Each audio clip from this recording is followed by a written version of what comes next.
You're listening to TBR Radio Presents, the Dixie Heritage Hour, with your host, the Director of Dixie Heritage, Dr. Ed DeVries.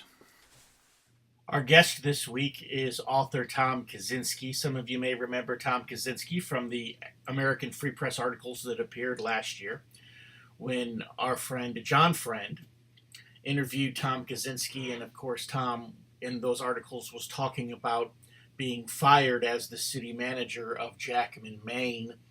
He was hired to manage the small city in Maine, a city with a population of only about 1,000 white people, primarily Christian people. And they hired him because he was just like them, because he was a white Christian man.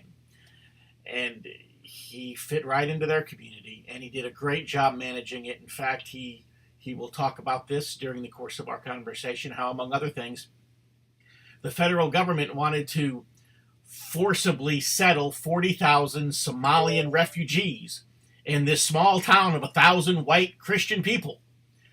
That, of course, would have been devastating to that community. And he was able to put a stop to it as the city manager, of course, for having done so. The man who was hired for being a white Christian man was then fired for being a white Christian man. And, of course, the national media converged upon Jackman, Maine, and there was just a brutal crucifixion of his character that resulted in him being terminated from his position as the manager of the city. And he'll talk about that during the interview, and we'll talk about some other things as well. It's just a very interesting conversation. I do need to apologize because I called him on his cell phone, and he is in rural Maine. He is in the middle of nowhere, and I don't know what's going on, if it's bleed over from other cell conversations or what happened, but so if you see, if there are places where it seems like he's dropping out or where it's just jumped, his conversation has jumped rapidly, it's because we had to edit out a very bad part of that connection. And also, toward the end of the broadcast, of course, there's an echo, and we have no idea where it's come from, but every effort that we made to edit the echo out just would garble him to the point that you couldn't hear what he was saying. But you can understand him with the echo. Just bear with us. The content of this conversation is well worth the effort to listen to it. And so without any further ado, here's my recent phone call with Tom Kawczynski. Tom. Yes. So where are you living at now? Living in rural Maine. I've moved to a different town. I'm not going to disclose that, not because I mind so much, but you understand. So right, I still live up in northern Maine. Okay. I didn't know if you ended up in a totally different part of the country or if you were still up there. Oh, no. At this point, I've paid my price up here. I'm staying.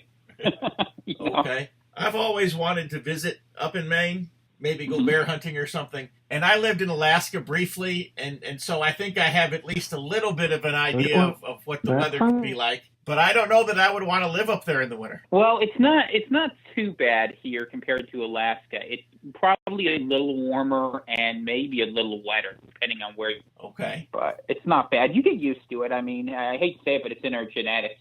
We're able to handle this weather. North America generally sits further south than Europe.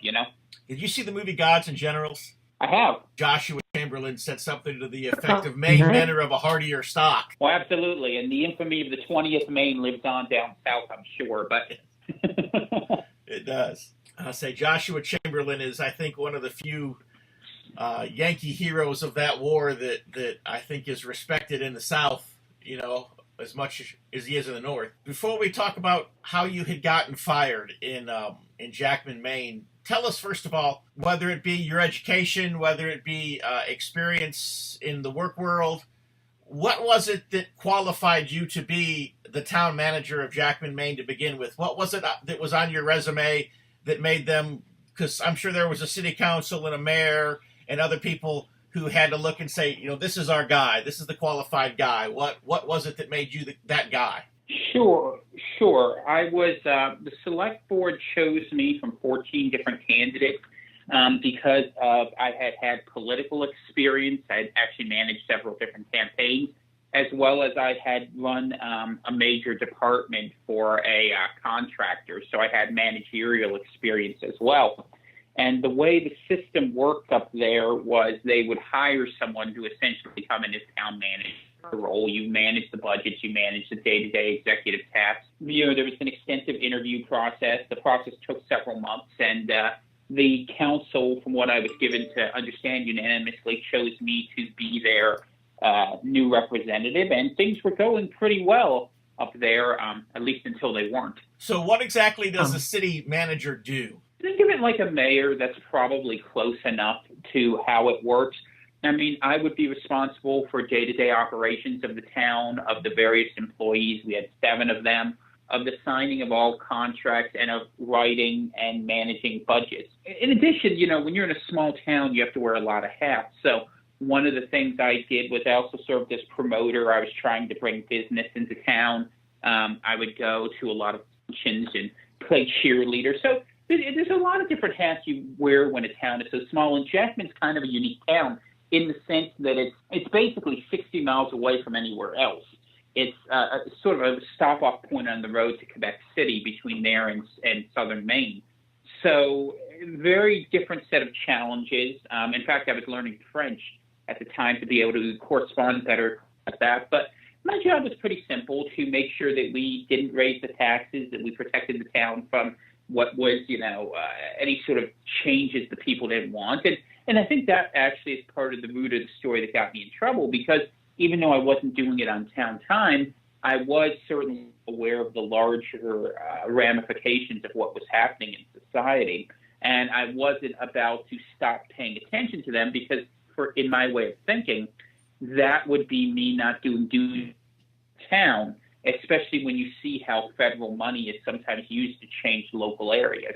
I've heard a lot of examples of this, different ways. For example, resettling refugees or moving Section 8 housing into a neighborhood that it probably shouldn't be in, different ways that the federal government does things, giving a area school district money to build their school over here instead of over there, stuff like that. But what specifically were they doing to tinker with Jackman, Maine, and why would they even care given its location and the smallness of its population? Well, I can proudly say while I was there, they didn't do anything, and I'm very glad of that. But that was, part of a deliberate effort.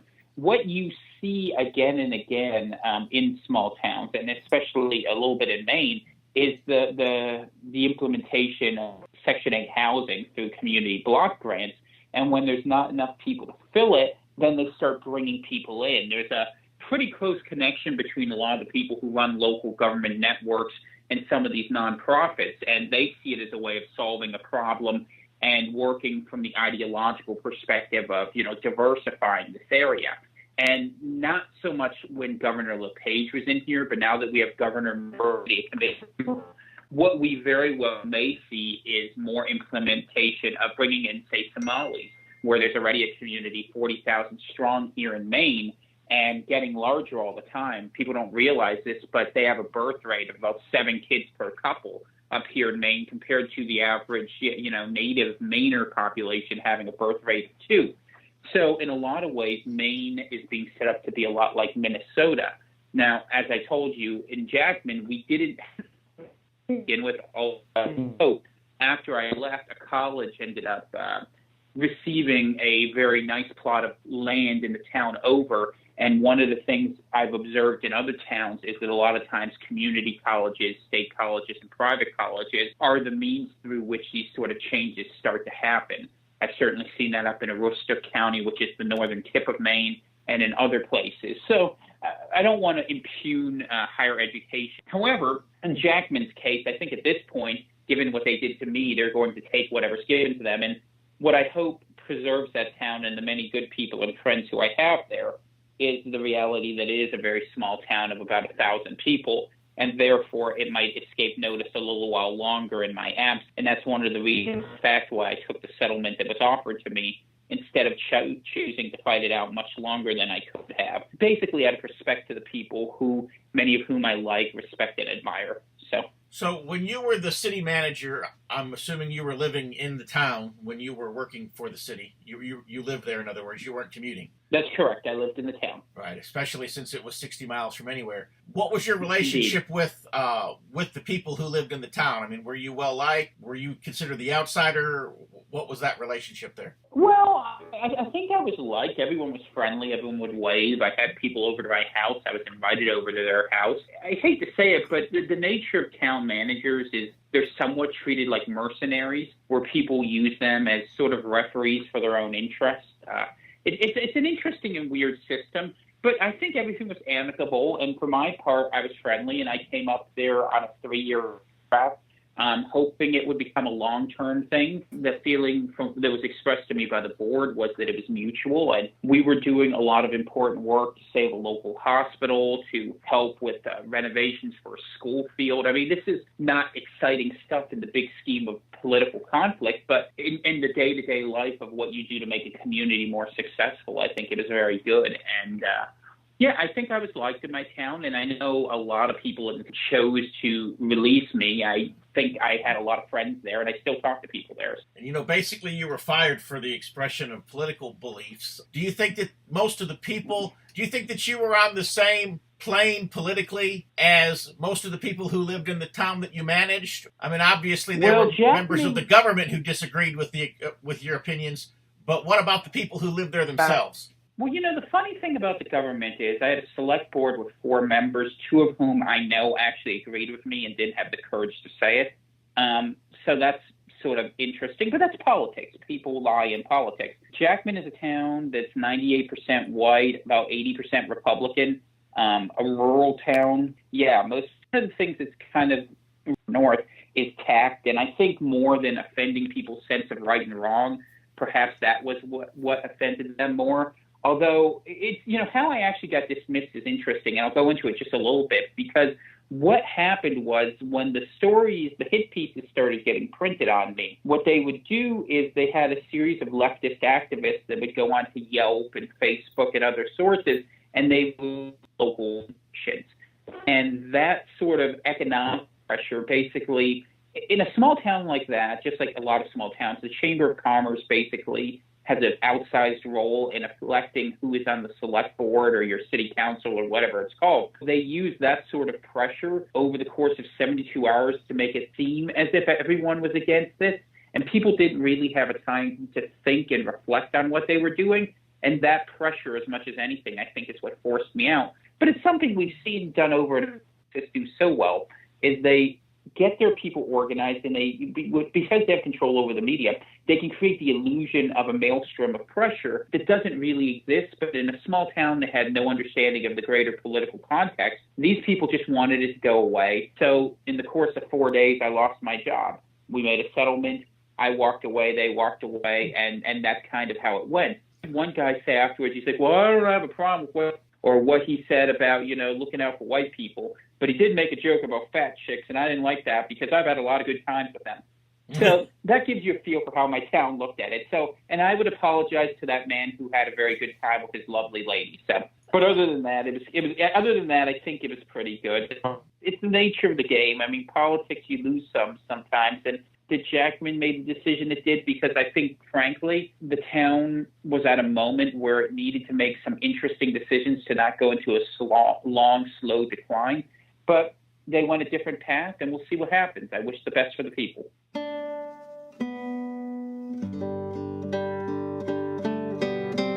If you love listening to the Dixie Heritage Hour, then I know that you'll love reading the Barnes Review. The Barnes Review is one of my favorite magazines. I began reading the Barnes Review long before they became a sponsor here on the program. In the Barnes Review, you will read vignettes of man, from the prehistoric to the very recent, from forgotten races and civilizations to first-person accounts of World War II and the late Cold War. There's just not a more interesting magazine published today, nor a more significant and important subject than real history. So if you'll visit www.barnesreview.org, that's www.barnesreview.org, you can find out how you too can become a subscriber to the Barnes Review. You can subscribe to receive the Barnes Review by mail, or you can subscribe to receive the Barnes Review electronically in PDF editions. Or you can subscribe to receive both. That's what I do. So visit www.barnesreview.org barnesreview.org and subscribe to the Barnes Review. Obviously, you moved away from Jackman. Did it become a hostile place for you to live after you had separated from your position with the city, or you just decided you'd just rather move along or seek another opportunity? Well, we didn't plan on moving. This is the interesting thing. We lived there for another 8 months after the events, but what ended up happening was the place we were renting, the gentleman who owned it, who we were also on good terms, just got an offer on the house and decided to sell it. So since we had to move anyway, we made the decision to move to another town in rural Maine where we live quietly. It's not too far from Jackman, but we live in a rural area of northern Maine where we can enjoy our lives quietly and just I write my books and I do my activism. So that works out pretty well for myself and my wife, and everyone was friendly in town, and everyone's been friendly in our new location as well. I mean, people understand. There were hurt feelings for like a week or two. There were people asking questions. But by the time I left Jackman, everyone would wave, people would say goodbye, and a new area in our lives, because the reality is, absent that job, the only reason for me to stay in Jackman was just the convenience of it. And my wife having health issues and other things, it made sense for us to move to a slightly different location. So we did that, and, it's a time in my life I value, but it seems the good Lord wanted me to get into bigger fights, and I've been doing since then with hopefully some positive impact. So, and it's a little easier to do that elsewhere than Jackman, so now I've moved along. As far as being involved in bigger fights, Maine seems like a very remote location to headquarter that attack. But I guess that could also be advantageous as well. Yeah, no, Maine is wonderful. Coming to Maine is like stepping back into 1962. Helps me think and to focus. But you're right, obviously, that we're not at the heart of the problems. We are increasingly a refuge for people coming from other places, who, whether they realize it or not, are fleeing some of the costs of Marxist government, multiculturalism, you name it, crime, however you want to present it. So that I choose to live up here because of the quality of life and to protect my family. Internet and information makes this a small world. So right. I can go ahead and participate in the fights nationally from wherever I live. And you're going to see before this year is done, me take a much larger national profile. I've been putting out books, which have had some success. I have 4 books out now, actually. I just put a new book out 2 days ago, Loyal Revolutionary.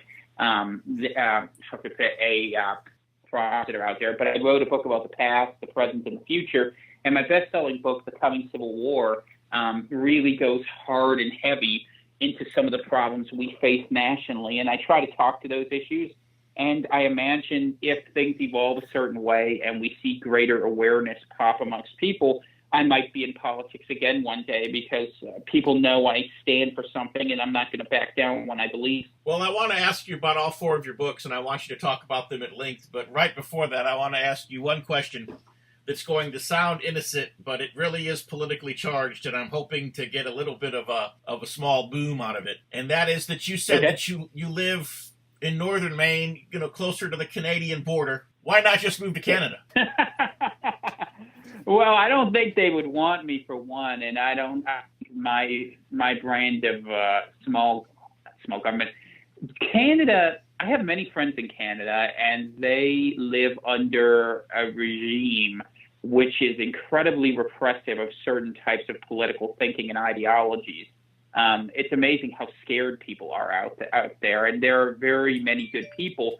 But as much as the replacement immigration strategies are a problem, and at about 10 times the speed, and you'll have a feel for what's happening in Canada, a country that was overwhelmingly homogeneous, and where Chinese have basically taken over Vancouver, Ontario in many places looks like South Asia, and even in Quebec, Montreal has so many people from the Ivory Coast now and from Haiti. It's not the country it used to. Challenges up there, although I will say on a personal level, I always love going up to Canada. Like I said, I speak some French, and I regularly visit Quebec, and there are a lot of good people up there who, I'm very friendly with, and I certainly hope and pray for the best for them. And I think eventually we'll have to talk about some of the issues with what Canada's doing, because they're so changing their country that it may eventually become a security risk to the United States. But that's something probably about 10 years down the road from now. Well, Quebec is French-speaking, and I would assume that the Haitians who were transplanted there can speak French, and so at least language-wise, they're not a disruption, even if they are in other aspects of culture. But what about the Ivory Coast people? Do they speak French, or are they an even bigger disruption? No, yeah, the people going to Quebec speak French, and the thing is, Quebec is very weird from an American perspective, because on the one hand, it's sort of left-leaning politically in the sense that it's like Europe, and it has like sort of a pseudo-socialist guild structure. But on the other hand, it also has a very strong sense of cultural self-awareness, which is rooted in its use of the French language. So in a lot of ways, they're much more sensitive and confident in protecting their culture. And what you find in Quebecois politics is Montreal's kind of moving in a more Anglophile, sort of multicultural direction, wwhereas a reform province is moving the other way. And in fact, recently, the Coalition Unir Québec, which is the Coalition for United Quebec, won the election up there, in fact, on a basis of trying to reduce the amount of people being brought in there and to push harder for the integrity of the French language usage up there, which I very much support, and I think it's really been helpful to them. I mean, I read the French language newspapers, and the stuff they print in there is stuff you would not see printed in a on the point, we think the catalyst censors would not allow it, and I think that that's healthy for them. So in terms of, bringing in people from other areas, I think generally if you bring in people from third world places, whether it be Latin America, the Caribbean, or Africa, or areas of South and East Asia, I don't think it goes very well, and I think that's a big problem, especially it's a big expense for the Canadian taxpayer. It is for American taxpayers in places like Maine, where we're basically subsidizing Somalis, even if it is indirectly. What do you think is the motivation for bringing in Haitians? Because, and I say that with a little bit of personal experience, because from 2011 until 2017, I worked for the Florida Baptist Convention. The federal government was actually giving the convention a lot of money to bring Haitians to Florida. Every time I tried to point out that it was costing us more money than the government was giving us to do it, somebody up the food chain for me would just shut me up. But well, I never could get it. What is the political motivation, at least in a Baptist context? I wasn't one of them, but there were some people, and it's not that I do not want to see the gospel preached to Haitians. I want to send missionaries to Haiti and let's preach the gospel to them in their own country. In other words, we don't need to bring them to our country to preach the gospel to them. But at least in the Baptist context, there were some people who could cloud it in religious terms. But the government doesn't have that motivation. So what is the government's motivation to take them off of that island and put them into a Quebec or an Orlando? And I didn't expect to go there. So if you're not prepared to answer that question. And my newest book, Loyal Revolutionary, is that when you look at the numbers, basically, since about 2000, Black voters vote 90% Democrat, Hispanic voters vote about two-thirds Democrat, and Asians vote about 75% Democrat. And most of those people who are coming in are being brought in through immigration, whether it's through refugees that are eventually legalized, whether it's through, brought in through nonprofits, however these sorts of people, refugees who are later repatriated, or, the children they have. And what I've noticed is a tendency to take people from areas that are, suffering third world places that have a lot of problems, admittedly, and they get seeded throughout the U.S. and throughout Canada in places where they can tip the balance. And let me use Maine as an example here, which is a Somali population, which is a little different, but it's relevant. Maine is decidedly a purple state that was trending redward as you saw the national context of where really, a lot of the states that are rural, and Maine is predominantly rural, are trending towards Republicans. By dumping 10 or 20,000 Somalis up here, you can potentially shift an entire election and shift a senator, shift a House of Representatives spot. And when you look where immigrants are being seated, okay, you start with California, which has been turned, but the migration is going into Arizona. You see all the people in Texas. You see in Florida where they brought in all the Puerto Ricans after the whole mishap with Hurricane Maria. And now you have, in addition to that, the legalization of felons. So to me, the connecting attribute of all these sort of unintelligible government tasks is in certain areas, it's creating what will eventually, by 2030, be a population stranglehold on the electoral map for the left based upon how minorities vote. And I think it's something people don't talk about nearly enough. The Democratic Party won't say it because they know they're doing it. The Republican Party doesn't want to be called racist. But the reality is this is how people are voting, and the people who control our schools, once again, 90% leftists, are teaching the sort of cultural Marxism that creates politics of envy and resentment, where you're going to have this sort of racial animus be played out in a distinctly anti-white fashion. And I am very afraid that after the 2020 cycle, especially if the left gets control of the government again, with censuses and redistricting, and if they open up another amnesty or immigration, you literally will have no more elections where a conservative can win at the national level. And we've seen already under the Trump administration how far the deep state will go without the sanction of legitimate authority to do certain things. So I wonder, when you wed them back with their natural leftist controllers, what this country might be in for. And in fact, it's one of the main premises of my coming Civil War book, that we're going to see the overreach of federal power be so overwhelming that you're going to see the rural population of the United States chafe and fight hard against that. So unlike the first time around where it was North versus South, this time around it might be city folk trying to impose on country folk. And you can already see how they're saying they're going to use an emergency measure to try to take people's guns. And you and I both know what will happen the day they try to do that with people who live in the country, who own their weaponry and have done so for many generations. So I worry about that a lot, and I think no one's talking about it other than a few voices like us out here in the wilderness. I heard a pastor in Texas, he recently sent a notification to the sheriff in his county. And he said that should it come to it, he said he will gladly surrender his guns to the deputies or any other agents who come to collect them. He said, but fair warning, I will give them to you bullets first. Well, that's truly a man after the Lord's own heart. I give him credit for that.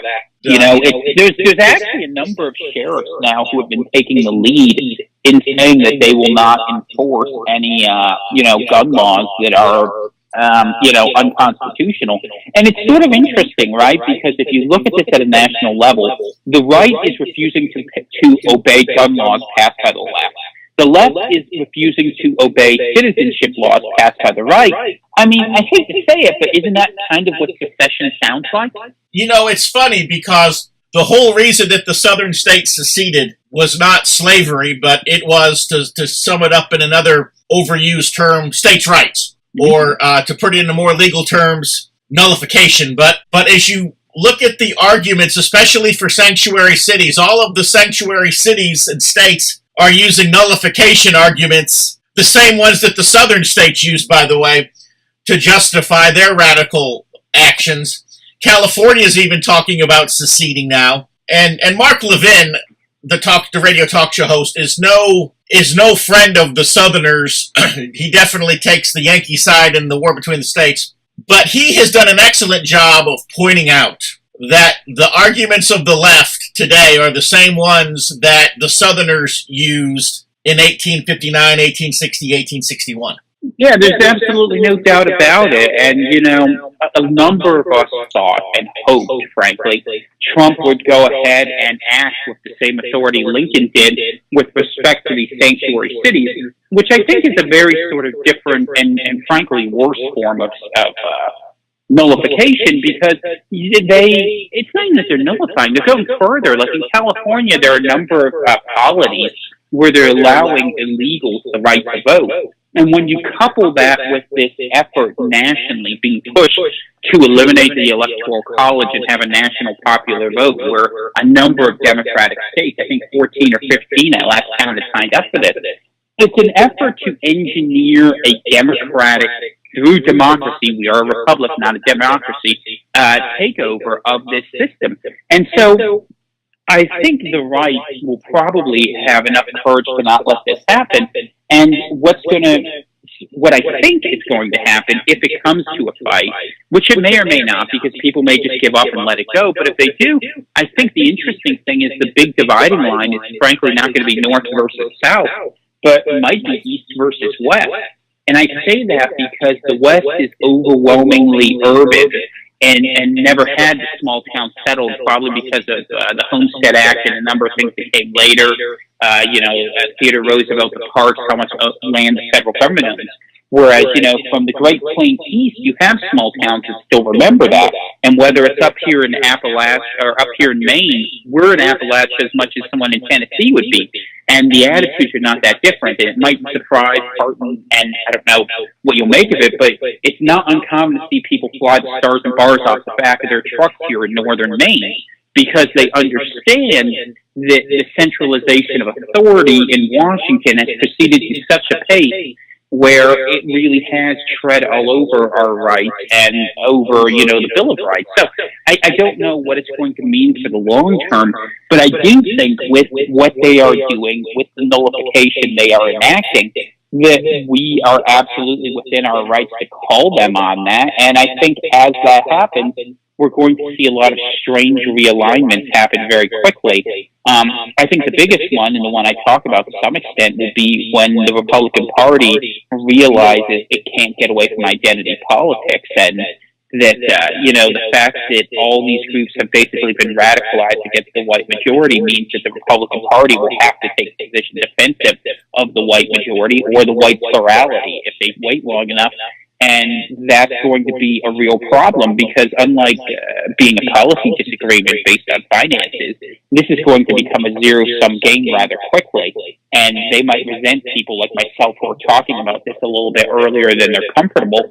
But the reality is we didn't pick this fight. This was a deliberate decision by, the cultural Marxists, the people who came out of LBJ and moving forward, who decided to weaponize race and to basically bring in 1 million people a year and tell them to, blame the majority at the same time that they soaked us of all of our money. And I think with younger generations who aren't as tuned into the guilt complexes of their predecessors and all the sacred cows they had to spend, that, it looks very different to their eyes. So it's going to be a very interesting time politically and a dangerous one. And I think anyone who intends they know how this is going to work out flying, all we can ask is that the good Lord gets us through this safely, and hopefully we have a more just country on the other side of it, where maybe we have some moral leadership that can solve some of these issues that are not easily going to be picked apart. Extra, read all about it. If you're like me, and I'll bet you are because you're listening to the Dixie Heritage Hour, you like to be on the cutting edge of honest news and accurate information.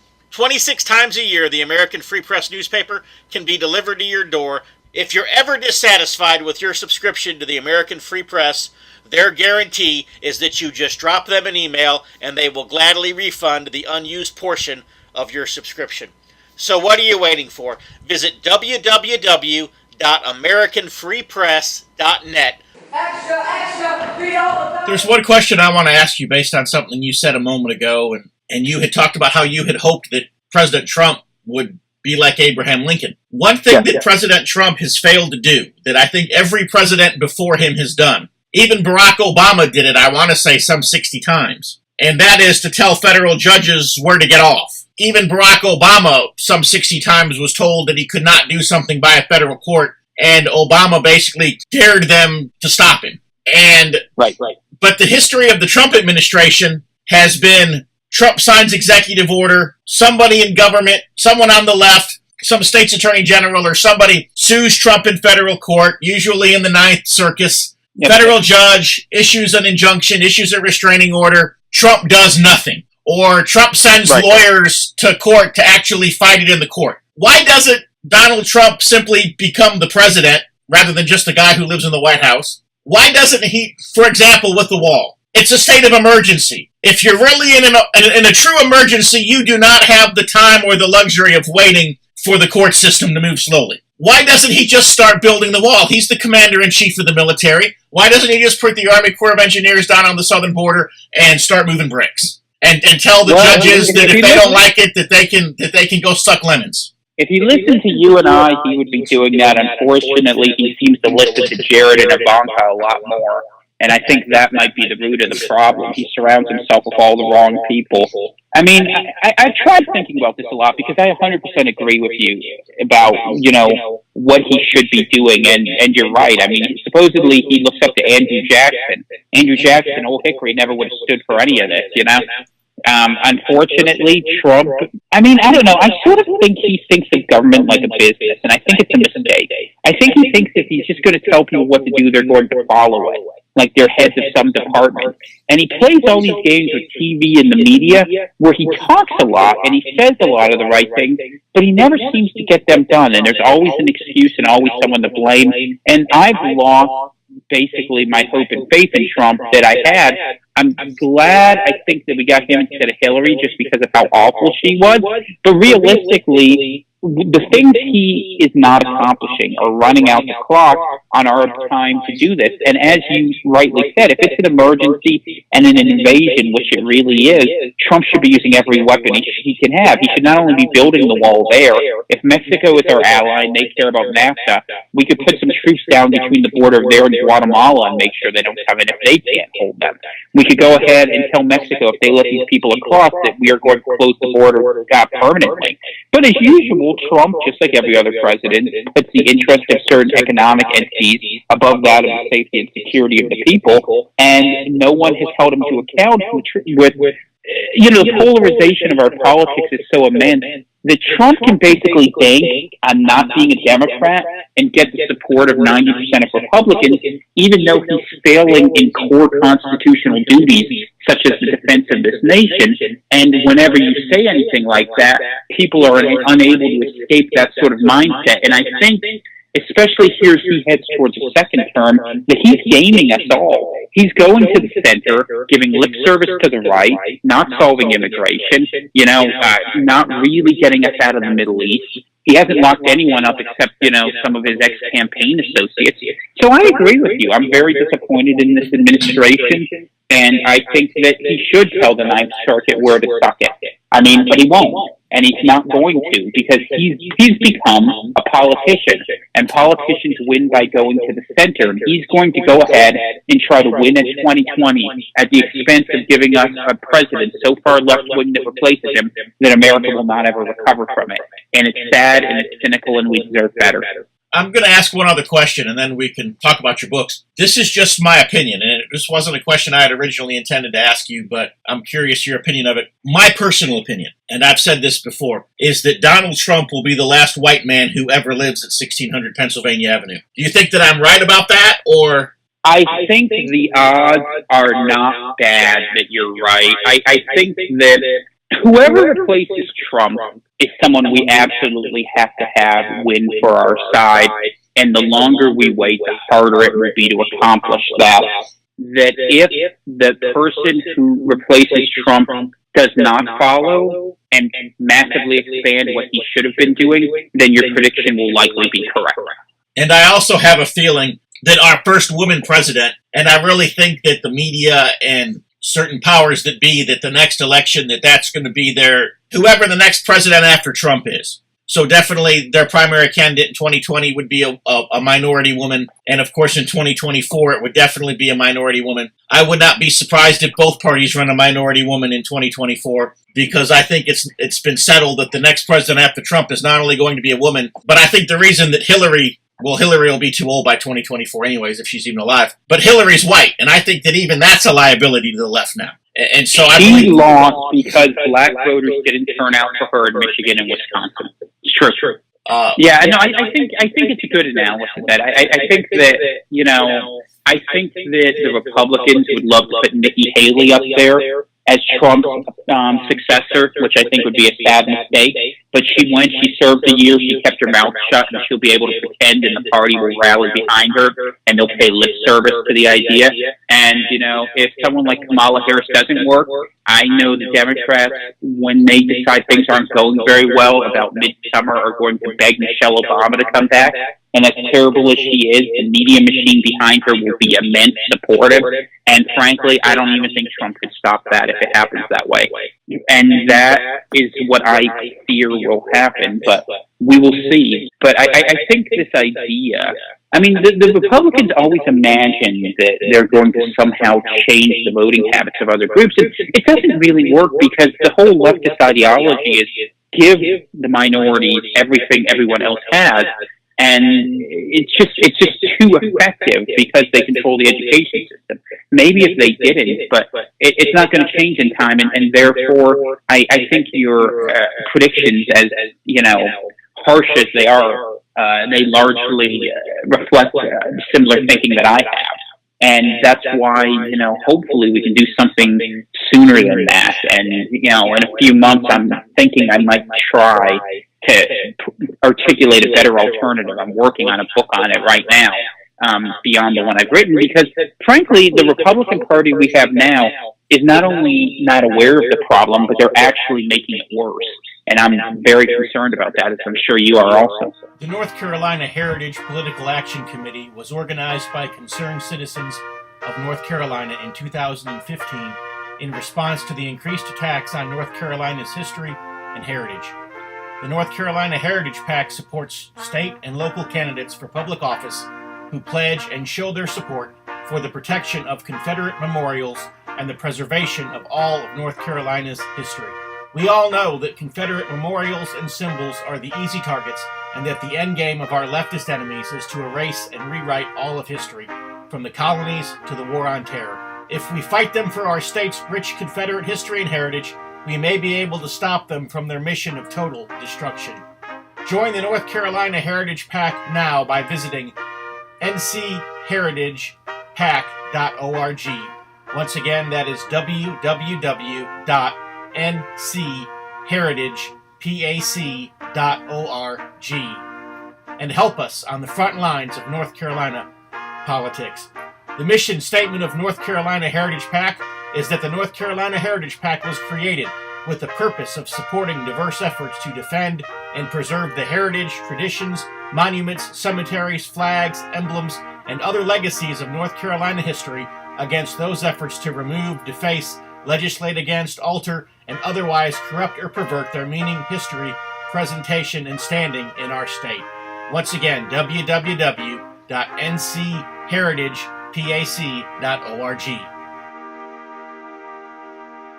Recently interviewed Billy Roper, and he's read your book, The Coming Civil War. And he's of the opinion that that Civil War is going to happen somewhere between 2020 and 2024, so that there will not be a 2024 election. Let me give a super short version of what The Coming Civil War says, because it's not time to get misinterpreted.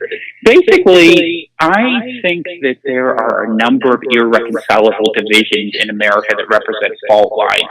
Any one of these fault lines going could set up every other one. And the big four that I identify are the left versus right, the whites versus everybody else, the country versus the city, and the traditional Christian versus sort of your progressive Muslim types. And you could separate out the religiosity of it and the sociology of it.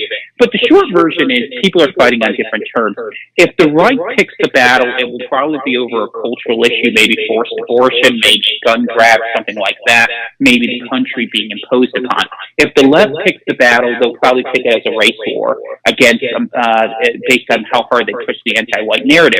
But the funny thing is, when you look at what people's interests are and how they line up, there are basically two groups, which is that you end up with white country, traditional folk who lean right versus diverse, urban, city folk who lean left.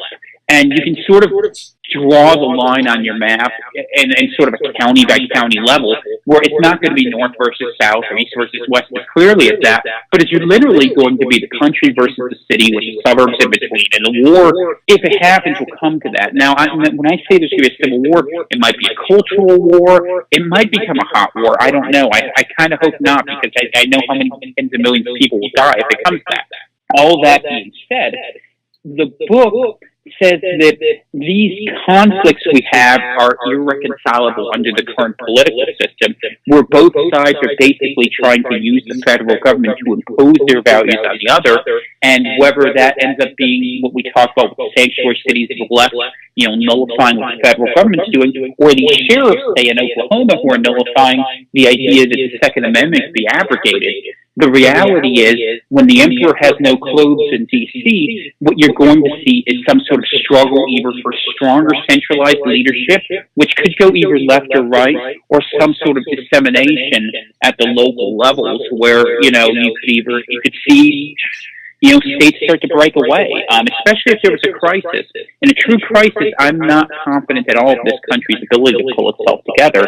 And so that was sort of the backdrop to the coming Civil War. Now, in terms of the timing and speed of it, I think that if we're going to see a hot conflict break out, it will probably do so no later than, let's say, 2032. The longer it takes to happen, the less likely it is to happen. And the book predicts 6 different scenarios. The 3 most common ones are what I call submission, which is basically things continue along the sort of leftist multicultural path.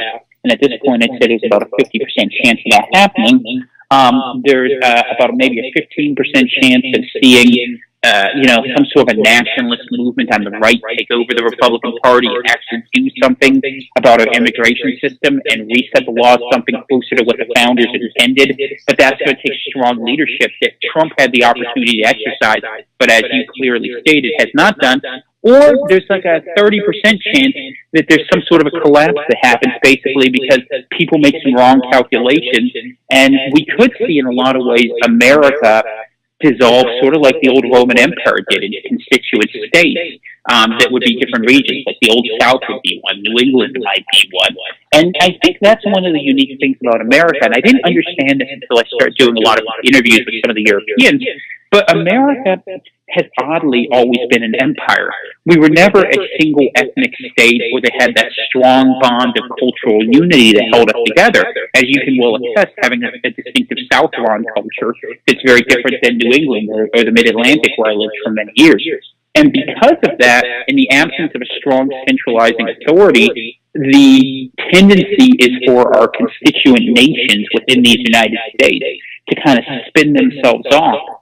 And I think that if we don't recover that soon, that's what will happen. Now, whether that's a good thing or a bad thing depends a lot on where you live and how things shake out. But the one thing it will be is certainly tumultuous and, hard to predict how it will exactly play out.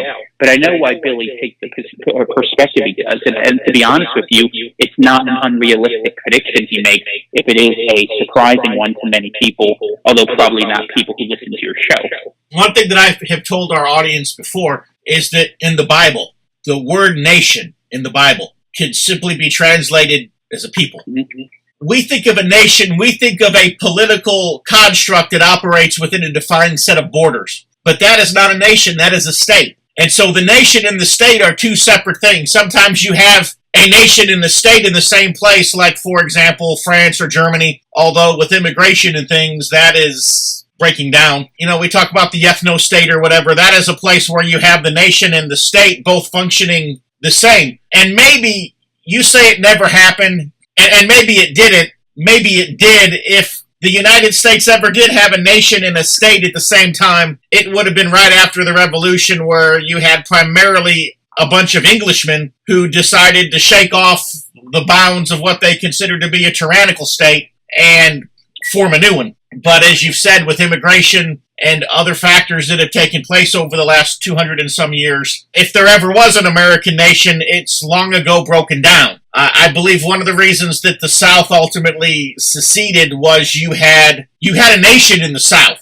even if they only had a state for 4 years, that being 1861 to 1865. But you had a nation in the South, even and you still have a nation. You still have a nation in the South, though again, immigration is breaking it down and so forth. Basically, what you're describing, if I'm interpreting it right, is that right now you have several nations that are being forced to sit under one state, which you rightly described that as an empire. And basically what's going to happen is we're going to dissolve into what should naturally be our nations. I think that is a very possible outcome. I think that's a possible outcome. I think the creation of a new empire, I mean, it could be something where the U.S. is reforged on a more decentralized understanding on a nationalist basis that allows more autonomy for regional individual expression. I think that's the optimistic outcome. I think a pessimistic and frankly the most likely outcome is that the U.S. evolves into something more like the USSR, where you see certain areas, because of their population and their willingness to oppose force, that being probably California and parts of the Northeast corridor, impose their values on areas that are increasingly restive, like the South would be, or Appalachia, or areas in the upper Midwest or the Mountain West. So I think that's entirely possible. I don't know which way it's going to go, but I 100% agree, and I think it's a very good explanation of what I'm saying, that in fact we are multiple nations within a single empire. And so we need to either, one of the optimistic outcomes I tried to imagine is if you could break up into the constituent parts, but the reality is different sides involved are so mistrustful and hateful of one another, I see no way that happens absent physical kinetic conflict. And if it comes to a point where there's a fight like that, it's likely there will be, the borders will either be where those fights are won and lost, or alternatively, if there is an ultimate victor, they will impose a new empire on their basis on them, which will be either reactionary or probably communist in nature, which is where we're going. It's sort of a repeat of what happened to Germany in the 30s, what had happened to Russia and some of the other nations in Europe. I don't know how it plays out. I really don't. But I do think people need to be thinking of these problems, because now is a very good time for people to get themselves to a place where they think they might belong. And, that's why I live in northern New England, why I worked so hard when this first started to connect the people of New Hampshire, Maine, and Vermont, because we do have a separate culture up here I think is very viable, that I enjoy very much. And, we make strange allies and strange bedfellows. That's why Billy and I became friends. And we talk about these issues, and every area will have to deal with their own things. But for the moment, we're still in this national context, which is the disturbing part is neither party honestly is talking about any of this. And this is the root of what people are concerned about. I know because so many people ask me, and I know they ask you as well, and they're worried about what's happening at this level. And the fact is that government, as you rightly say, a nation is its people. And we have this illusion that, the Constitution, as well designed as it was in many ways, and the Bill of Rights, will magically protect us from the importation of millions of people who don't share our values or our culture. And there is absolutely no historical precedent for that being true. In fact, historical records such as exist in these cases suggest that decadent empires that give way to, more virile populations from elsewhere are usually quickly replaced within several generations. And we're already 3 generations into the process. So it's a time for people to wake up and to be really aware. It's a time for people to pray, hopefully for guidance, and that we come through this, better, whatever that looks like on the flip side, than what they're doing now, because we have federal government that doesn't know or care about this problem, and opposition that's using it to their advantage, and not many people speaking up for the interests of the people, whether they be for, local people living in their regions, or even at the national level for the native population, whether it be a Yankee or a Southerner, because we're just as neglected in the same way, and it's frustrating. But people are starting to understand it, and the conversation we had today is a big step toward the awareness people need to have, and we're going to keep having these as badly as they try to shut us down, which is the biggest challenge we face, where we can't have an honest conversation about what's happening. And I think that as you see the people on the left do that, that kind of gives proof that they know exactly what they're doing and why they're doing it. And they're counting on our weakness to facilitate that. And I hope no one, whatever decisions people make for themselves, that they don't just simply give in, but rather that they hand the bullets, or they hand the guns in with the bullets pointed first. You know what I'm saying? So was The Coming Civil War, that was your first book, correct? It was my second. My first book was Someone Has to Say It, The Hidden History of How America Was Lost. And it basically talked about 100 years of Marxist takeover of institutions in the United States. So. And then your 2 books after that, were they continuations of The Coming Civil War, or are they totally separate? They're a little different. After Trump was a challenge that was given to me about how to imagine a peaceful way to lead nationalism towards success. And I tried to think about how nations were created, how peoples came out of different tribes. Like the Germans, for instance, who were once Angles and Saxons and Bavarians and all the various, entities that make up Germany. And what you need to create a nation is you need strong laws to beget a culture that unites people, and eventually people who are united through genuine ties of blood. And America was well on its way to becoming an ethnicity, I think, until about 1950 or 60 when, you saw Hart-Celler enacted and all these people brought in here.